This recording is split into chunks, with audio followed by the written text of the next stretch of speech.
my name is Nika Villana, and we will talk about the history of hospitality in modern period 19th century.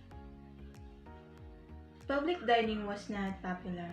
It means the Jollibee McDo, although the cafeteria is hindi pa uso in the time of 19th century. Aside from that, many hotels were constructed without dining facilities. So may mga hotels na din, but there's no dining facilities inside. There have no restaurant and wala pang masyadong kainan inside the hotel. So the hotel primarily used only for stationary only. It means matutulog lang yung guest inside the hotels. Hotel guests took their rooms. There's have cases that the hotels will offer for a room service. So, order ka lang ng pagkain, and then yung pagkain na kakainin mo dun sa room mo is i-deliver siya dun sa room mo. Hindi siya katulad ng mga hotel ngayon na meron tayo, katulad ng coffee shop na pwede nating kainan inside the hotel. Albemarle Hotel, a dining facilities opened in London on 1875.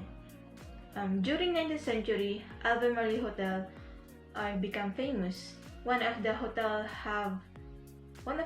that have facilities noong 1875 na nag-open sa London. So this is the Albemarle Hotel. Makikita natin when we go to Europe, United Kingdom, and also sa Spain. In London, more luxurious hotel began to appear. So in continuation of 19th century, mas lalong lumago pa yung mga luxurious hotel sa London. Kaya pag sinabi nating luxurious, ito po yung mga mamahaling hotel na kung saan yung mga tao mahihilig sila diyan. Yung mga tao mahihilig sila diyan sa mga ganyan, lalo na if they have enough money. The next one is Subway was one of the best-known hotel opened by Richard D. Cart in 1889. So Richard Cart employed two men that become famous around the world. Now let us know who is the two men that Mr. Richard Cart employed. So there's two famous men that traveled around the world during 19th century. So sino-sino nga ba sila? But before that, this is Subway Hotel looks like. Yan.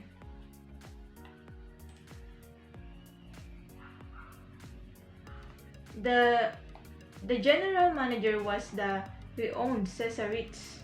So Auguste Escoffier also we called chef de cuisine. So si Auguste Escoffier is a French chef rather and restaurateur as well. So aside for being chef, marami rin siyang pagmamay-ari ng mga restaurant, and not only that, isa din siyang culinary writer. So most likely, Auguste Escoffier introduced the French book method. He also create the book na kung saan nakagawa po siya ng 500 recipes about foods and different cuisine. So again, that is Auguste Escoffier. So along with that, Meron din pong naging famous na restaurant, was the only famous expensive restaurant which we called Delmonico's, which can able to find in the United States. So, saan naging famous si Delmonico's? Delmonico's famous in Swiss French cuisine. Usually, ano nga ba yung mga Swiss French cuisine? So, any food na may kinalaman sa chocolate, cheese, sa mga breads, and many more. So, as you can see, this is the Delmonico's Hotel. May restaurant siya sa baba. As you can see, malaki ang kanyang seating capacity. Maraming mga tables. Makikita natin na maayos ang kanilang table setups, and also the equipments. So the next one is the Hotel del Coronado. This hotel is become famous because of its unique architectural style. So kaya daw po naging famous si Hotel del Coronado is because of the architectural style.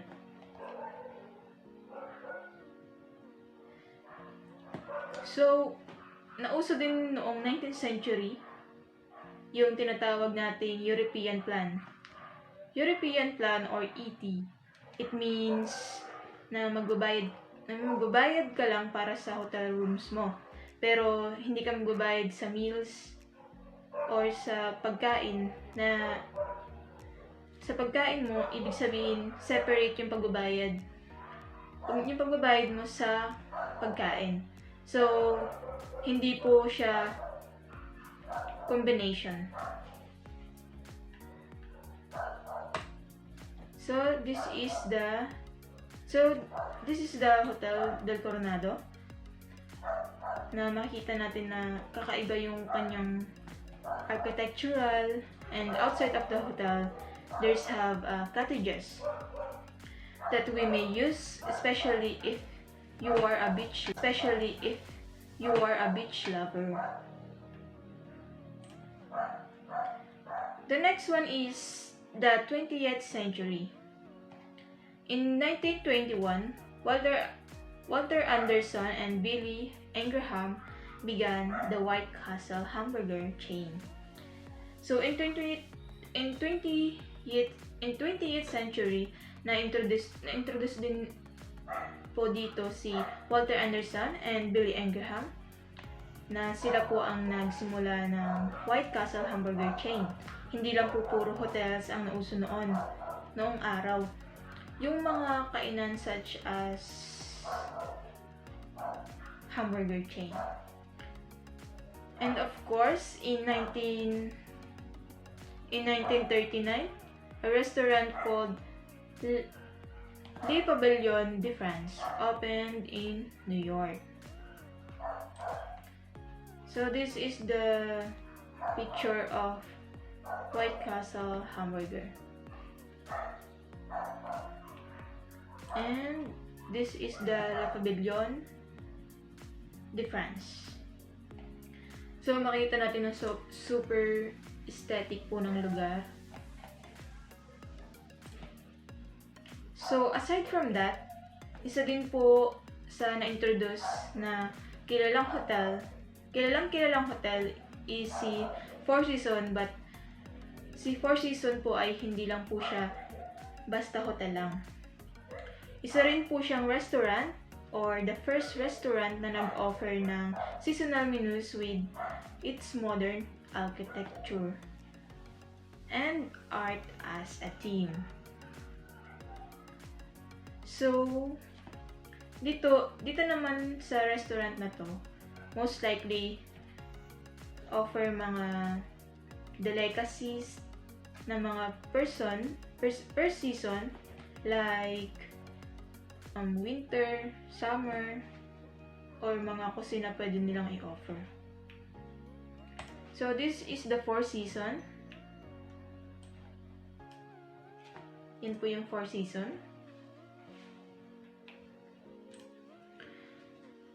So, how about mga establishment or restaurant establishment na naging famous also noong 20th century, specifically during the 1970s. We have here Taco Bell, TGI Fridays. These TGI Fridays, meron to sa mga malalaking malls. We also have Hoston's and Red Lobster.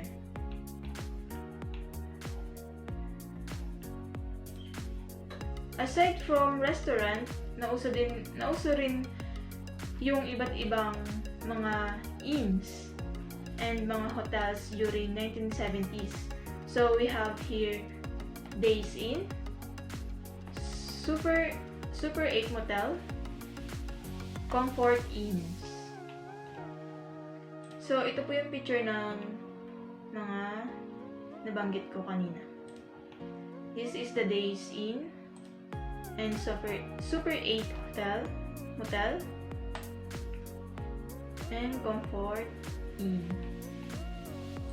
So, corporation and high-class chain increased in North America and other countries. So, ito po yung mga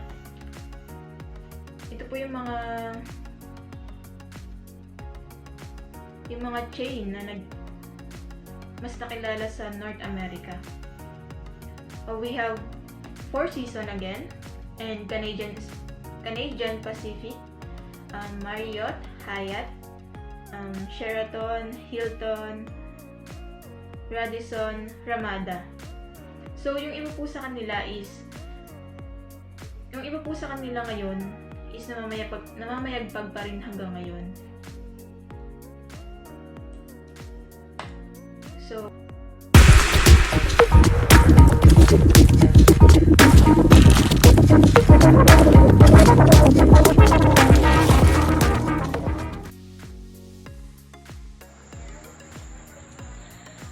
the history of tourism.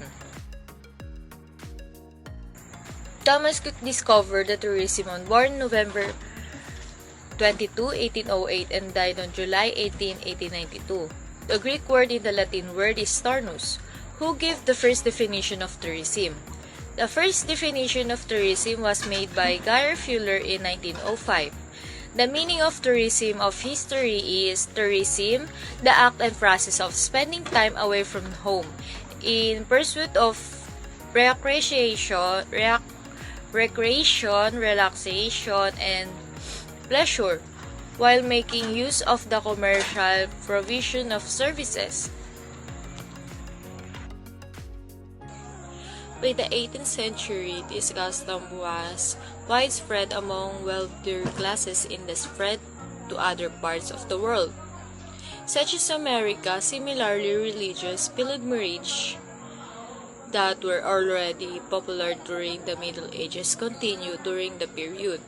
The Industrial Revolution, which began in the second half of the 18th century, produced a major economic, social, and technological transformation that would spread to the rest of the world. As a result of these changes, there was an exodus from rural regions to growing big cities which needed labor for the new industry. Therefore, new social classes appeared. Developments in transport were also key. The improvements in freight and passenger transport contribute to the birth of leisure. New forms of entertainment and travel. People travel mainly by train, taking advantage of the fact that railway networks connected the destination in Europe and the other parts of the world. In the first half of the 20th century, the tourism industry continued to grow thanks to the mass production of business and cars. coastal tourism began to gain importance, and after World War II, the Mediterranean coast quickly grew in popularity. Also, improvements in the transport as well as progress in labor legislation and a growth in labor and legislation and a growth in social welfare led to the boom in tourism. The Grand Tour era is an important part of the history of tourism. The era of the Grand Tour, 1613 to 1785, was when tourism as we know it really came into play. The history of tourism can largely be attributed to technological developments in transport. The more roads that are built.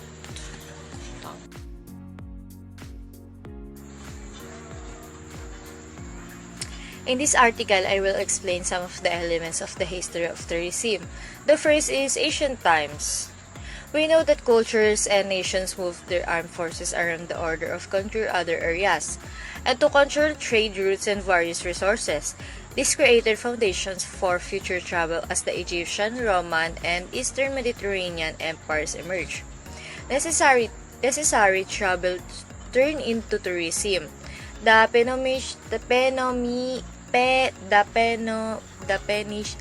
Phoenician, for example, traveled not only to develop trade routes, but also because the curiosity.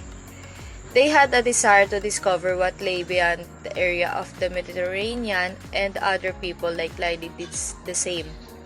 The Mayas in modern-day Mexico and members of the Shang dynasty, China, traveled to see what was beyond to their borders.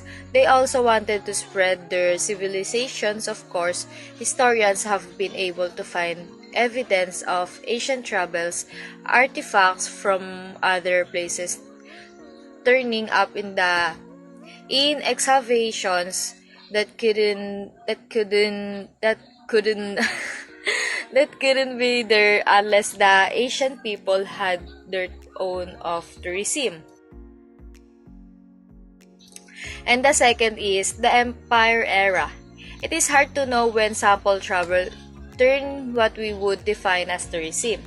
As the mentioned, the Empire era, beginning the Egyptians, including the Greeks, and stretching a unit, the eventual from the Roman Empire, was influential in the development of travel of tourism.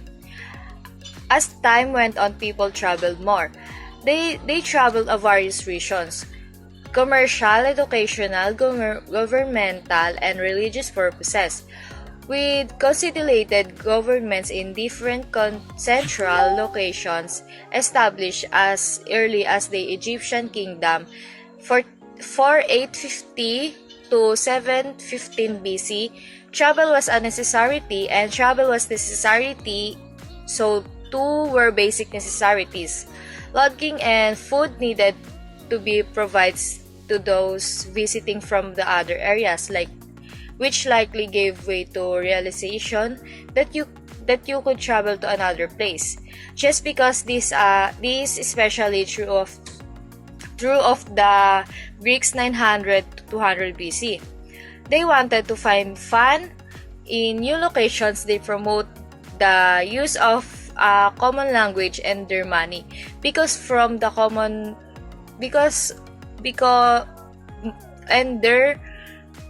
money become a form of common currency. Places that were important in terms of government activities turned into what we might call tourist attractions, with shop, places to eat and drinks, sports to watch, gaming, and even theater. There was plenty to do if you traveled to a different area. This only involved rather with the ancient Romans during their empire 500 BC 300 AD. Good roads were developed and water routes improved. Inns were opened around 30 miles apart from each other. a relatively easy day's journey in between, so you always had a place to rest at night. Horses could even be hired here. Roman roads expanded into a 5,000 miles, 500,000 miles with their currency now almost universally accepted. The common language such as Greek and Latin began use. Travel constantly became easily and less stressful. The came of the common legal system. This allowed of people to feel safer and much protected as they traveled there that before pleasure business and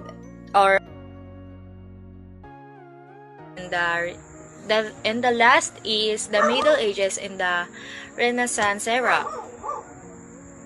Throughout the middle 5th to 14th century AD, travel and by extension tourism was pretty much non-existent. It became dangerous after the fall of the Roman Empire. While there had been a commonality among nations, there were now autonomous areas thanks to the feudal system. Transport was fragmented, so was language and currency. This made traveling to somewhere different much more difficult than it had been. And when people did travel, it was for leisure. It had Roman Catholic Church gaining power. There were 9 crusades in attempt to retake the Holy Land on the Holy Land and the Holy Land between 196 and 1291 AD, but they all failed and left people with a desire to see the world outside of their own locality.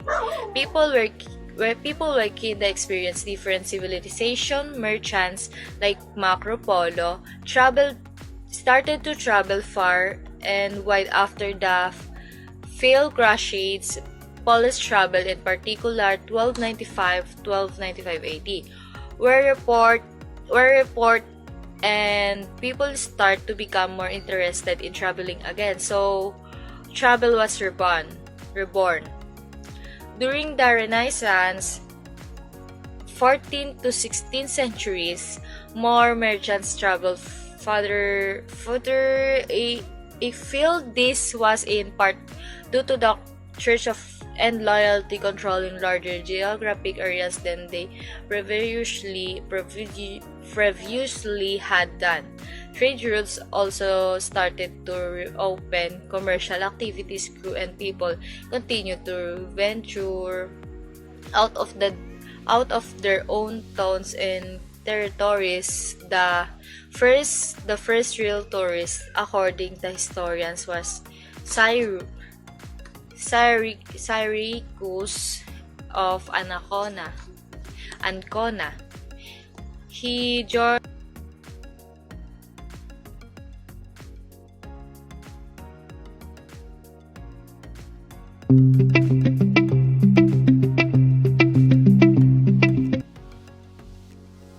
Good day everyone, my name is Ria Salen. I'm a hospitality management student. And for today's video, I will talk about the impact or effect of tourism and hospitality industry. For the impact or effects of tourism and hospitality, we will be concentrate on the 4 areas, which is economic, environment, culture, and social. In economics, there is a positive effect of tourism and hospitality. The first is income. Tourism income comes from wages and salaries, interest, rents, and profits. Because tourism and hospitality is a labor-intensive industry, wages and salaries account for the majority of its revenue. However, interest, rents, and profits from tourism and hospitality business also generate income. An example of this is interest paid on loans, to an airline to purchase an airplane or rent paid to the landowner for a tourist parking lot. Income is also generated through direct taxation, such as the imposing of VAT on hotel bills, which is an indirect taxation. In addition to generating income, tourism and hospitality also redistributes it.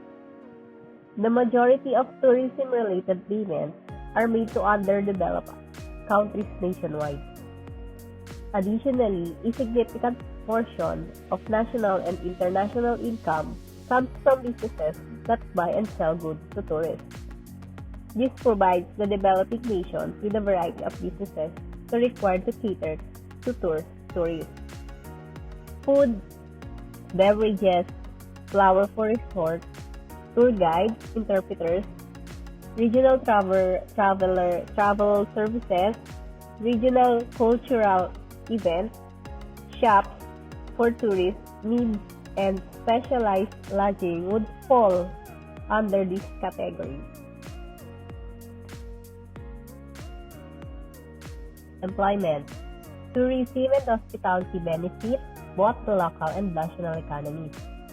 The industry provides more opportunities than other economic sectors, which is regarded as the most significant benefit of tourism and hospitality to developing countries.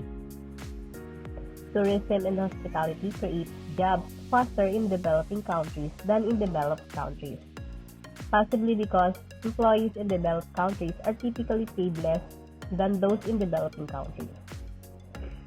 Tourism and hospitality-related employment can be divided into three categories: direct, indirect, and induced. When tourists are served directly by business like hotels, restaurants, bars, and nightclubs, direct employment is created. Jobs that are associated with other tourism-related activities but are used by both locals and visitors are considered indirect employment. Shops and food wholesalers are regarded as indirect employment sources. People who work in jobs that are only distantly related to tourism and hospitality but are created as a result are said to be engaged in induced employment. Construction workers, business owners, and experts like doctors and accountants who provide services to people employed directly in tourism-related positions are a few examples. Balance of payment. Tourism and hospitality has a significant impact on a country's balance of payment. The balance of payment is an accounting of the flow of goods, services, and funds into and out of the countries over a specific time period. A country's balance of payment is in deficit if it is pays or agrees to pay more money than it receives. It has a balance of payment surplus if it is received more money than it spends or exports. Most countries, particularly those with good tourism and hospitality infrastructure but little industrial or agricultural export potential, recognize the value of incoming tourists to their balance of payment accounts. As a result, they take steps to increase tourist receipts through the creation of new attractions, promotions, subsidized exchange rates, and other measures. They also try to keep their own residents in the country by taxing outgoing tourists, limiting the availability of foreign exchange or refusing to grant permits. Negative impact. High leakage. There are many different sources of leakage. It is caused by the cost of goods and services that must be imported in order to meet the needs of tourists. To meet the demands of the tourists, developing countries must import cars, buses, manufactured materials, and technology from developed countries. Profit and wage remittances are outside sources are another source of leakage. If foreign capital is invested in the country's tourism and hospitality industry, planned interest, rents, and profits may be required to be paid to the foreign country, reducing profits in the destination country. The expenditure for promotion and publicity to encourage tourists to visit the specific destination is the third source of risk. The cost of advertising is a significant expense that reduces earnings. Seasonality. Many hotels experience greatly reduced revenues during the off-season. Due to seasonal variations in demand, many tourist areas see low returns on their investment. The occupancy rates of hotels reflect the seasonality of demand. During the off-season, many hotels see their revenue significantly decline. To generate the most revenue, however, the majority of hotels choose to be open all year. Not only to do investments in lodging have a low rate of return, tour operators also struggle with this issue. Environmental positive impact. Money from tourists can be used to protect the natural resources. Tourism generates revenue by creating natural parks and protected areas, hiring and training specialized staff, and funding environmental education for residents and visitors. This money can be used to maintain nature. The financial contribution that may generate revenue for our national parks and wildlife is one of tourism's beneficial effects on the environment. Additionally, it raises environmental consciousness, which may increase public appreciation of the environmental and awareness raising. Additionally, it maintains the safeguards the environment. Beautiful landscapes, wild animals and their natural habitats, and exotic ecosystems draw visitors from all over the world. There are many reasons for people to travel, to get away from their daily stress and enjoy ultimate relaxation through connection with the natural world. Tourism is the most effective tool for raising environmental awareness. The negative impact.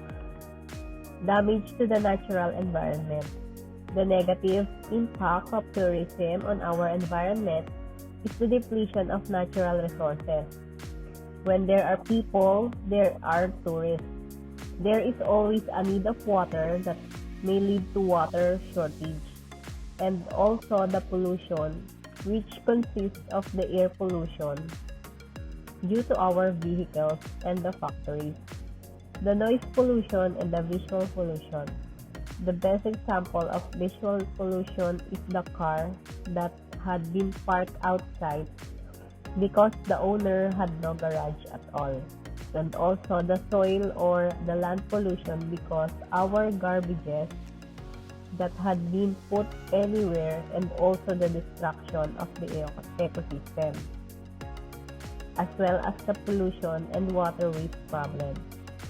Tourism often puts pressure on natural resources through overconsumption, often in places where resources are already scarce. Tourism puts enormous stress on local use and can lead to soil erosion, increased pollution, natural habitat loss. Effects on intercultural communication.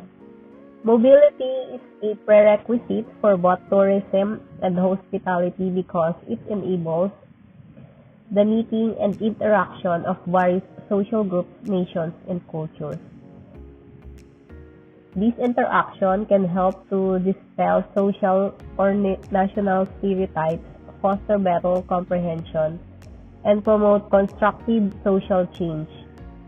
Travelers' cross-cultural interactions with their hosts may lead to positive changes in communities' culture while preserving or reviving its ethnic and cultural identity. The promotion of understanding between visitors and their hosts depends heavily on the equality of cross-cultural communication. Local tradition and customs are kept alive because visitors favor traditional performances.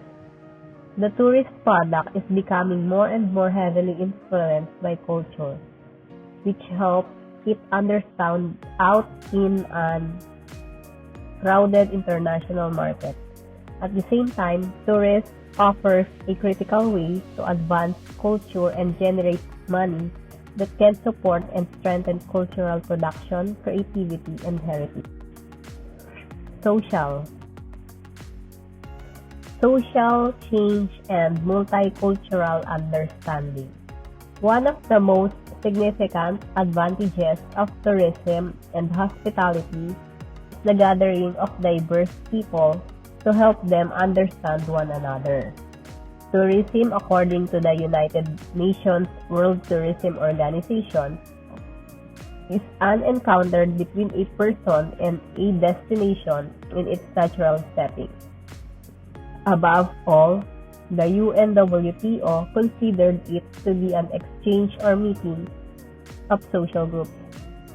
As a result, it becomes a meeting of nations and an exchange of values. The impact of this exchange varies greatly between industrialized and developing cultural nations. The more remote the country visited, the greater the likelihood of significant social changes. Greater demand for local food and craft. Tourism has many social advantages that shows it has positive social effects. This might include preserving the unique culture and heritage of the area, fostering strong communities, offering social services, commercializing cultures and the arts, reviving traditional practices, and preserving cultural heritage. A local economy can grow as a result of the impact of food and craft on tourism. Food tourism does not drawback, though, include the potential to undermine the community cultural heritage in the name of negative social effects. Social saturation. The presence of a large number of tourism in a specific location at a specific time causes saturation or congestion of facilities and services, as well as competition for limited resources. Locals frequently complain about having to share their facilities and services with visitors. In popular tourist destinations, public transportation is so crowded with tourists that there is barely room for local residents.